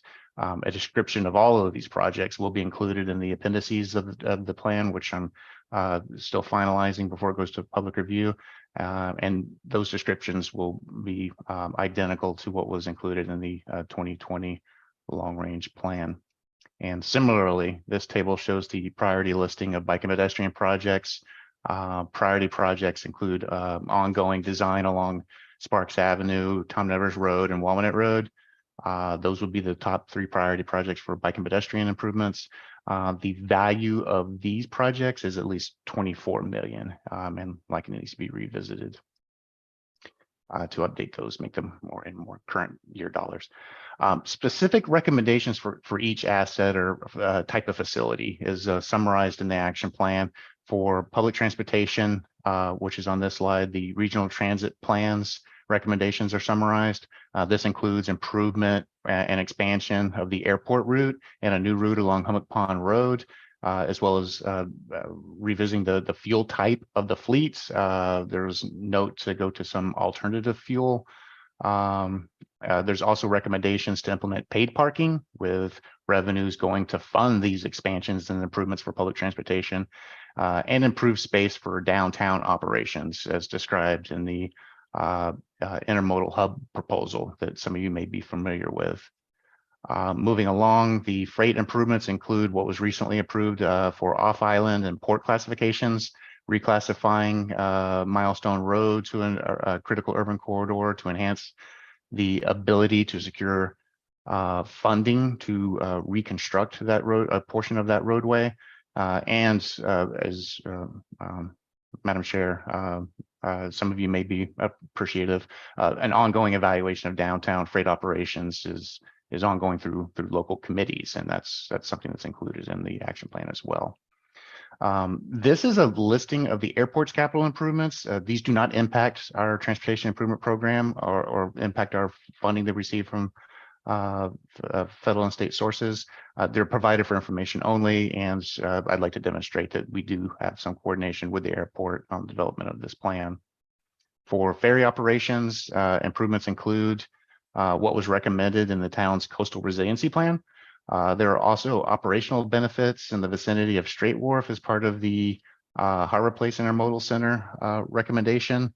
Happy to go back to that if there's any discussions, but moving along to parking recommendations. There is a recommendation for the parking management strategy that was coordinated with the Civic League a few years ago, and that's described in the plan. That was essentially to keep the existing regulations in place with the opportunity to buy a limited amount of additional time. The Harbor Place proposal did include a parking component that would generate revenues for, again, because this is in the parking improvement district, those revenues would go towards public transportation, downtown sidewalks, marketing, any type of other improvement that has a nexus towards discouraging single occupancy vehicles. And lastly, we have the section that describes emerging technologies for our region that gets more specific to electric vehicles. This includes the NRTA fleet and accommodating demands from the private sector. I should note that MassDOT has developed a National Electric Vehicle Infrastructure Plan, a NEVI plan, that you may have received presentations on in the past. That prioritizes electric vehicle improvements along highways off island right now. As those needs are addressed and more federal funding becomes available for that, we will need to include local needs that haven't been addressed with state and local funding. And to wrap all this up, the next meeting is to be used to finalize the long-range transportation plan following public comment. This would conclude the 5-meeting process that was approved back in April, and which also took initial advantage. This is really the first project that utilized the town's Zen City platform with the help of communication staff. And I can't tell you enough how much we appreciate the help we've gotten from the town's communication staff during this whole outreach process. Madam Chair, the public review of the long-range transportation plan is requested to start no later than July 28th. Noticing will be done through the town's communication staff. A recording of all presentations through the 4 meetings that we've had so far will be provided on the Zen City platform, and a draft of the long-range transportation plan will be available on that site, as well as providing hard copies at the Athenaeum Town Building and Planning Office. And Madam Chair, staff requests action to authorize the public review period for the 2024 long-range transportation plan to initiate no later than July 28th, 2023 to August 21st, 2023, with a public meeting for discussion and action at that August 21st, 2023 meeting at 5 p.m. And Madam Chair, I'm happy to answer any questions about what was presented. Thank you. Comments or questions from commissioners? John, I'll note that John was able to join at 6:08. Thank you, John. Thank you, Madam Chair. Sorry, I was having problems with the Wi-Fi. Mike, this is a couple of interesting points, but I'm just curious with a couple of questions about the planning score. You know, when I look at a couple of those projects, I see, for example, a Milestone Belvedere Farm Road roundabout that has a status of F, and it has a planning score of 9. There are other scores that were 13 and 12. So is the 9 still a priority, but it's obviously not as prioritized as the 13? Is that correct? Correct. It's just the impact of that project. The way we've done it on a preliminary basis is the benefits, which is to receive you receive a positive 1 if you hit a benefit for any of those different factors that are listed in that previous graph, which I can cycle back to if necessary. But if you have benefits to improving congestion in a particular area, if you happen to have other benefits for bike and pedestrian activity in a noticed area, or improving safety in an area we know is a little bit of a hot spot for safety, you'll receive positive points. If we needed to fill a wetland, relocate endangered plants, or any of these other that you received a negative score. So the planning score is intended to inform what should be the priority and what should be invested next. But again, it's a general guideline, and you all may know how this process works. Sometimes the project with the highest score doesn't necessarily seem to be the one that's urgently necessary, because the score may not be perfect, and there needs to be a higher urgency of another project, and that those impacts need to be mitigated. So there's definitely a balance between how the community has invested and pushed projects through the pipeline, and then what the value of a project is with respect to the value or impact of that it might have on the neighborhood or the island as a whole. Thank you for that question, I've John. brought up, sorry, in the past, I've brought up a couple of things with private partnership, and I'm curious to know with how the cooperation with the state and federal grants and things like that, how it would play out. But I would think that if there was certain areas of the island, there would be individuals that would want to maybe anonymously donate. Maybe they don't want to anonymously donate. We have, different things like hospitals, colleges, science buildings that are named after family members, et cetera. If there was going to be a potential for a private partnership, maybe a matching grant or matching fund, that somebody said, you know what, that roundabout at Nobodea Farm Road and Milestone that creates a backup all the way to Old South Road now, maybe we can alleviate that on my way to Sconset when I leave the airport, and I'd like to contribute half of the fund that and maybe to help prioritize that, and also maybe get my name out there as a as a contributor. And I would not be offended to have somebody's name on that roundabout because they funded half of it. So has there been any kind of idea about having private donations, so that maybe in conjunction with the grants and that you get from the state and the federal government to maybe help that process, instead of going down the list of what is priority, how long it's going to take, looking at the next 10 years, if somebody has a special interest and they're going to be financing a lot of it, maybe we can speed up that process. Sure, and that has happened in the past. That happened with the Hummock Pond Road bike path. I mean, that of I don't course. believe scored the highest. I mean, I think there were at that point the in-town bike path through the railroad causeway that hadn't been implemented yet, and that was the #1 priority for a lot of folks. So there was that question of why are we advancing Hummock Pond Road? But it was for that very reason. We want to take advantage of some private financing and cut down the cost of that project. So that has happened in the past, and I'm sure there's potential for other projects. Yeah, and I wonder how that would be implemented with the state highway, because it is a state highway as opposed to Hummock Pond Road. So I am familiar with that, and I think that was a great thing. And I'm just wondering if there are more potential priorities that we can address instead of waiting over the course of the bureaucracy of funding, waiting for it, putting in the plans for it. If we can speed up the process, for the example that I gave. Absolutely. And if, we have recognized that there are those needs along a Milestone Road, those have been communicated to Mass Highway District 5, as well as the Boston office. And I try to include Raisha in those communications to say what the urgency is on those. It doesn't hurt. I mean, that's going to be very expensive. And some of these improvements are so expensive, they may not be as attractive for discretionary funding. So that could help it make it more of an advertising participation with state revenues and include those into the state's capital plan. If it was more non-participating funding from local or private sources, it's amazing how these things turn. You try to advance those because it's just more attractive financially to have that done. And and it does demonstrate that there is local support if there's local money coming, in a significant way. So yeah, there's Milestones probably, and there's probably lots of other projects too that just neighborhoods are willing to, I guess, pass the hat through fundraising efforts to see if that can help speed a project along. That said, there's still a bandwidth of advancing these projects in a project management capacity.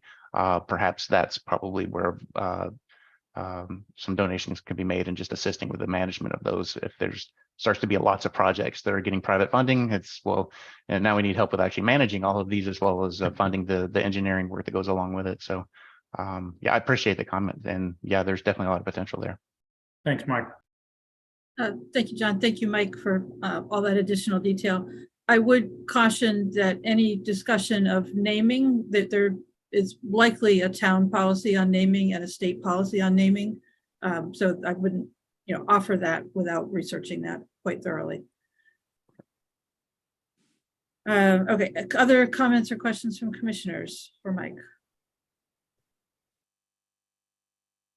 If there are none, do we have a motion to authorize a public review period for the 2024 long-range transportation plan to initiate no later than July 28th, 2023 to August 21st, 2023, with a public meeting for discussion and action on August 21st, 2023 at 5 p.m. Bert? So moved. Thank you. Second. Thank you, Don, for seconding. Roll call vote. Seth Engelborg? Aye. Christy Frantella? Is Christy here? Sorry. Yeah, Christy, are you available? Yes, aye. Thank you. Don Holgate? Aye. Wendy Hudson? Aye. Dave Iverson? Aye. Bert Johnson? Aye. Matt Lowell?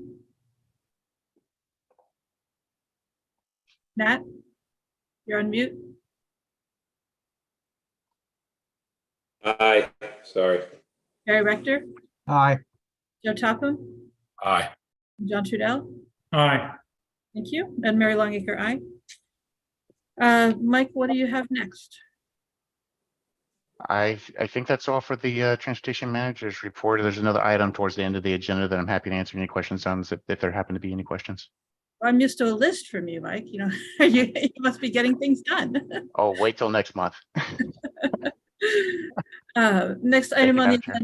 agenda, ongoing discussion of the enabling legislation, initial discussion of potential objectives. So Billy, if you can put that on the screen. So again, this was an effort between Seth and Barry and me to come up with something to start the discussion. This is not expected to be final or all-encompassing. Definitely things that we would love to have input from commissioners on. So on the screen, you have the vision and mission that were already discussed. And if you want to scroll down, Billy, you can probably hide those. We have 5 or 6 categories of potential objectives. And we're looking for input from commissioners on either additional objectives, removing objectives, editing them. This is a starting point. So under the first section, we tried to group these by their general category. So we have planning activities, gathering and maintaining data, creating and updating local area plans, assisting with technical aid, grant writing, grant administration, and encouraging financial efficiency. There may be other planning activities that we want to include there. Any comments from commissioners under that category?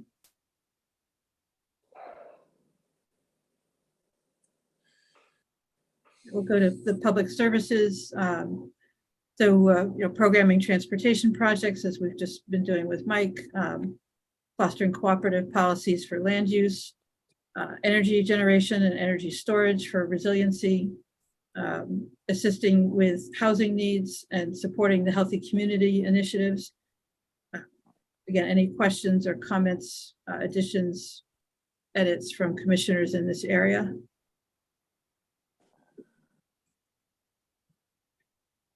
Right, under economic development, so trying to expand the sphere of our economic activity outside the real estate and building industries, creating new and expanded opportunities, and aiming for a more stable and sustainable economy, on a year-round basis or on other measures. If there's anything we want to add there for economic development, take comments. Under community engagement, having an open and participatory planning process. Excuse me, with public education around our initiatives. And any comments on public engagement additions?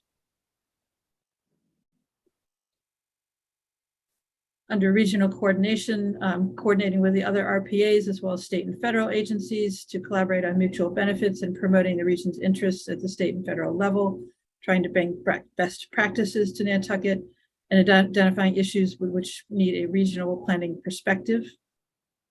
Comments or additions there?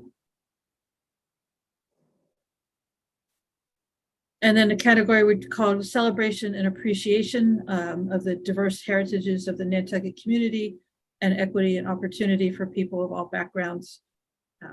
Any comments, additions there? All right, so that is the list that we came up with. Kelly, would you scroll back up to the vision and mission? Yeah. We tried to, review the vision and mission and make sure that we were hitting what was in there. Again, welcome any suggestions about additional efforts or comments on what we have. John? Yeah, just more of a statement. I know we've been looking at this and discussing it for the last few meetings. And number one, I just want to say thank you to you and Barry and Seth for doing this, reviewing this, editing this, and getting to the point where we are. And I just, my thought would be, we can keep on going back and adding and taking out, but I think you've done a fine job in its in the present content that is shown. And I wonder if we adopted this, could we in the future, if something drastically came up where we didn't necessarily think of now, just make an amendment to that by adding it in, just as you would with the Constitution. Over 100 years, somebody makes an amendment. But I think it's a it seems to me that you've tackled all the points, and I'm not sure what I would change in that. You've did a good job to generalize everything. So that's just my comment. But again, I appreciate the time that you all put into it. Thank you. Thank you, John. I have hands up from Barry and Seth. Since we're the people who wrote it, I want to go to other commissioners first. Nat? Yeah, just actually, John made me think of something. How about adding, I don't know if it would go into planning or possibly another, I think it more is planning, but monitoring trends. So like specific trends, like there's a lot of things that change and people that you don't even notice it until it happens. For example, obviously the workers coming on the High Line and the early trip and the way people get around, that's all in the last 25 years. But there are other things that change and that you don't see. For example, vehicles. Okay, now this year the steamship did not run any extra service beyond its regular schedule during the 2 really heavy duty weeks of lots of standbys, and everybody got here. There was no complaining. A lot of vehicles are already parked here now. Like the trends in how people get to their homes, keep their vehicles on the island garage has all changed drastically in the last 15 to 20 years. So I think that monitoring trends that affect the overall economy, tax base, transportation, there's a lot of different things to monitor, and a lot of us notice these things in different ways because of our jobs and things that we do. So I think that that's something we should add to this list. Thank you. I think we could just tack that on the first bullet for planning. So we're gathering and maintaining planning related data and monitoring trends. Yep. Okay. We'll go to Seth. Thank you, Madam Chair. If I could respond to John's point, I Yes. think that I'd like to take people back to when, maybe not when we started this process, but when we ramped it up more recently. There's two separate processes happening at the same time. There's an intent to update, our enabling legislation and what the technical legal words in that are for the state. And then there's also a separate attempt or a separate effort that's related to update the internal policies and procedures of the commission. And my understanding, or my intent, at least, speaking just personally, maybe not for the three of us, is that these objectives would be held back for just an internal,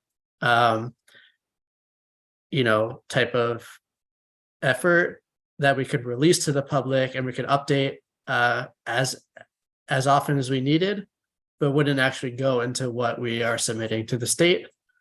Just the vision and the mission and the committee member makeup and all that technical information will go to the state. So my understanding, my intent is that we would have the more of the free reign that John's talking about. But feel free to clarify or correct me if I'm wrong. Thank you. I think you stated it well. Barry? Thanks. There's a part of me that feels like it really should, if we're going to walk the walk, we need to, and talk the talk, we need to put this down somewhere. But like any of this document, I have viewed it as changeable, not only when we're working on it, but the future as well too, because as Nat's kind of alluded to, the future is constantly morphing and changing, and we need to be very adaptable and flexible to it. I would say to you, I would want, at least personally, I would want the commissioners just to sit with this for a month, and by our next meeting, either add, subtract, make changes to things that you feel that are appropriate in here.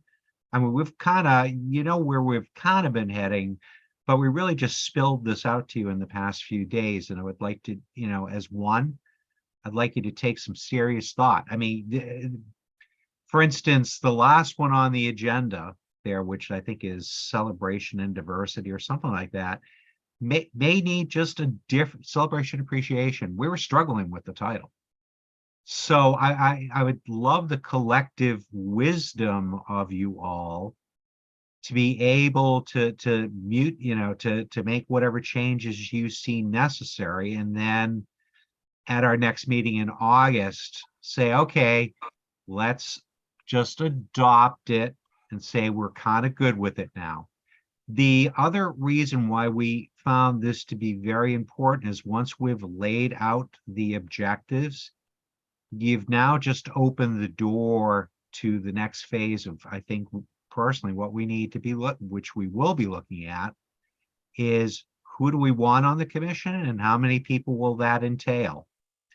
Because now all of a sudden, with this list of between the mission, the vision, and this list of objectives, you're now going to say, okay, who are all the correct people that we feel are important to be able to bring on to make these things happen? So I would probably ask you to keep that in mind as well. But I'm hoping that maybe we do put this off for 1 month, get some more feedback from you all, and there may be nothing, but at least we can say we've given you all some fair time to do it, and then move it ahead from there and get ready to launch into the next phase of things. Thank you. Thank you, Barry. Dawn? I do have to go in a second, but I just wanted to say I do agree with Barry. I'd like to read this through a couple more times, and I'm noticing that there's not a single attendee here tonight, and it'd be or there were a couple earlier, but nobody is on now, and it might be nice to give just the public a little bit more time to read this over and see if we get any further input. But I think generally it looks really good, and like I said, I just want to read it over a couple more times and think about it a little bit. But I'm going to log out. Thank you all so much, and I will see you soon. Thank you, Don. I also note Wendy Hudson had to leave at 6:50. So this was on the agenda as an initial discussion. It was not the intent to adopt this tonight. This is a first look. I agree, we do want to sit with this, see if we've got all the dots connected that we need to connect, and happy to bring this back. Bert, do you have a hand up? Yeah, could you have staff send this out as just a single document so we can print it out and look at it and work on it? Yep, and we even kept it to one page. Great, thanks. And just while I'm on a point of interest here, with electric and electric cars, I have someone from National Grid that's coming tomorrow to take pictures of how I plug my electric car into the garage wall outlet. And I'm gonna blow in their ear about, we really need a set of Tesla high-speed chargers out here on the island somewhere, because all the major car manufacturers are switching to the Tesla plug in the Tesla charging system. GM, Ford, Mercedes, BMW. That's a little off topic here, Bert, but thank you. So any further comments from commissioners on these draft objectives? I think it's good too. I agree with what Don said, Barry said. The only thing I would say, one little addition, are you going to be sending this out? Is this going to be sent out so we can comment individually? Because all right, then I won't, I'll hold it for that. Thank you. All right, if there's no further discussion on this, we'll move on to other committee updates and reports. So any members who are serving on other committees have a report from that committee?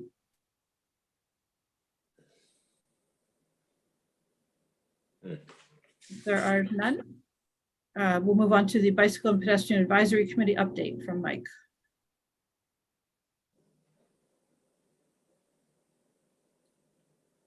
Mute. Okay. There's a memo in your packet that I had neglected to share with you at your June meeting. This was providing a recommendation for the Nantucket pedicab operations at the request of the select board.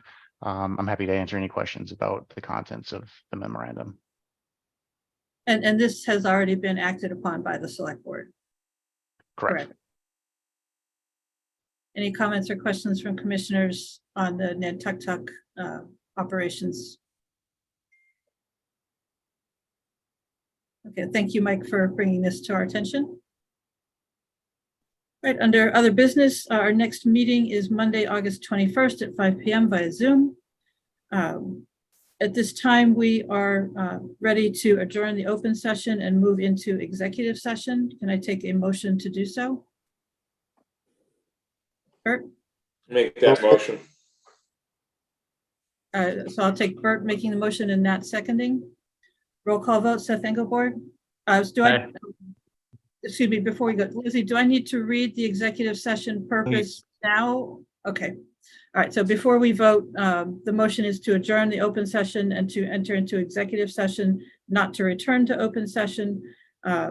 The purpose number 7, to comply with or act under the authority of any general, special law or federal grant and aid requirement, the open meeting law section as specified in the agenda, to approve and review the executive session meeting minutes from the following dates, February 23rd and March 20th. Votes may be taken.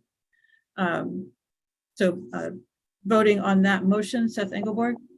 Aye. Mr. Grantella. Aye. Dave Iverson. Aye.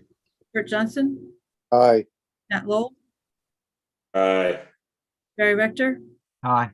Joe Topham. Aye. John Trudell. Aye. Mary Longacre, aye. So we are adjourned in open session, and we need to go to another link for the executive session. Leslie? I just wanted to point out that Billy did send around a special link for you to use for the executive session. Thank you. Yep.